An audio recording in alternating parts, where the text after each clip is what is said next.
21वीं सदी जब शुरू हुई थी तो किसी ने सोचा भी नहीं था कि टेक्नोलॉजी इतनी जल्दी बदल जाएगी। आज हम जिस तरह जिंदगी गुजार रहे हैं वो कुछ साल पहले मूवीज की हद तक थी। लेकिन क्या आपने कभी सोचा है कि आज से ठीक 25 से 30 साल बाद यानी 2050 में हमारी जिंदगी कैसी होगी? मैंने इस पर काफी रिसर्च की है और कुछ ऐसी हैरत अंगेज चीजें सामने आई हैं जो आपके होश उड़ा देंगी। आइए देखते हैं 2050 का इंसान कैसा होगा।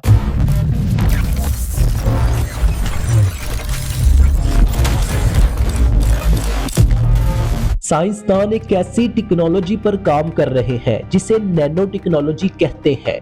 2050 में छोटे छोटे नैनो बोर्ड हमारे दिमाग के अंदर फिट किए जा सकेंगे। इसका फायदा क्या होगा? आपको मोबाइल या कैलकुलेटर उठाने की जरूरत ही नहीं पड़ेगी। आपका दिमाग खुद ही कंप्यूटर और इंटरनेट से जुड़ जाएगा। अगर कोई आपने हिसाब किताब करना है या कुछ सर्च करना है वो खुद ही आपके दिमाग में आ जाएगा। स्टूडेंट के लिए ये बहुत ही कमाल की चीज होगी क्योंकि मैथ के मुश्किल सवालात खुद ब खुद हल हो जाएंगे।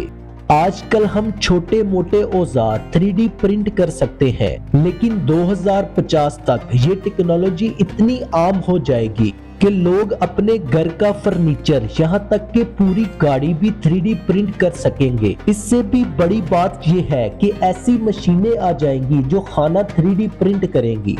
इससे दुनिया में भूख का मसला खत्म करने में बहुत मदद मिलेगी क्योंकि सस्ता और मियारी खाना बनाना आसान हो जाएगा।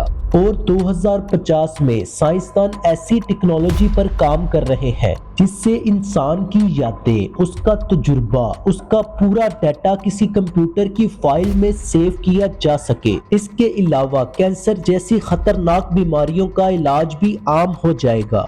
2050 में आपको ड्राइविंग सीखने की जरूरत ही नहीं पड़ेगी क्योंकि गाड़ियां खुद ब खुद चलेंगी। सेल्फ ड्राइविंग कार्स एक दूसरे से बातचीत करेंगी जिसकी वजह से एक्सीडेंट का खतरा तकरीबन खत्म हो जाएगा। एलोन मस्क का अगर हाइपर लूप प्रोजेक्ट कामयाब हो गया तो जमीन के नीचे ऐसी ट्रेनें चलेंगी जो 300 किलोमीटर पर घंटा की रफ्तार पे चलेंगी। सफर इतना तेज हो जाएगा कि आप एक शहर से दूसरे शहर मिनटों में पहुंच जाएंगे। 2050 में गर्मियों की छुट्टियां मनाने के लिए चांद का इंतखाब करना कोई ख्वाब नहीं होगा। स्पेस एक्स जैसी कंपनियां इस पर तेजी से काम कर रही हैं। शुरू में ये सिर्फ अमीरों के लिए होगा, लेकिन वक्त के साथ साथ ये आम लोगों की रेंज में भी आ जाएगा। जैसे हम आज जहाज का टिकट लेते हैं वैसे ही स्पेसशिप का भी टिकट होगा।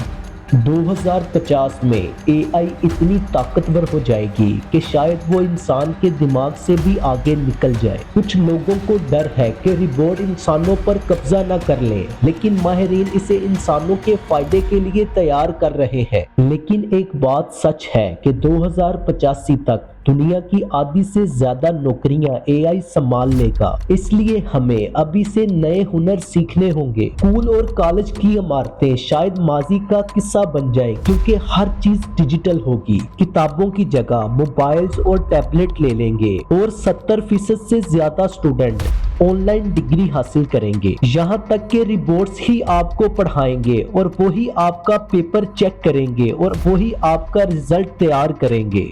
मुस्तकबिल में आपको कहीं जाने की जरूरत ही नहीं पड़ेगी। आप मेटावर्स में बैठकर पेरिस की सैर कर सकेंगे और किसी मॉल में जाकर शॉपिंग कर सकेंगे। आपको ऐसा महसूस होगा कि आप वहीं मौजूद हैं, बल्कि असल में आप घर में लेटे होंगे। कैश रकम का नामो निशान मिट जाएगा, सब कुछ वर्चुअल करेंसी में होगा। यहाँ तक कि आपका फ्रिज खुद देख लेगा कि दूध या अंडे खत्म हो गए हैं और वो खुद ही ऑनलाइन ऑर्डर भी कर देगा। आपका घर आपके मूड को पहचानेगा और उसके हिसाब से लाइट और म्यूजिक सेट कर देगा। टीवी चलाने के लिए रिमोट की नहीं, सिर्फ सोच की जरूरत होगी। दुनिया बड़ी तेजी से बदल रही है और 2050 में ये एक नई जगह होगी। लेकिन इस सारी तरक्की के अंदर एक ऐसा खतरा भी है जो इंसानियत को खत्म कर सकता है। अगर आप इस खतरे के बारे में जानना चाहते हैं तो इस वीडियो को लाइक करें और चैनल को सब्सक्राइब कर लें। अगली वीडियो में मिलेंगे, तब तक के लिए अल्लाह हाफिज।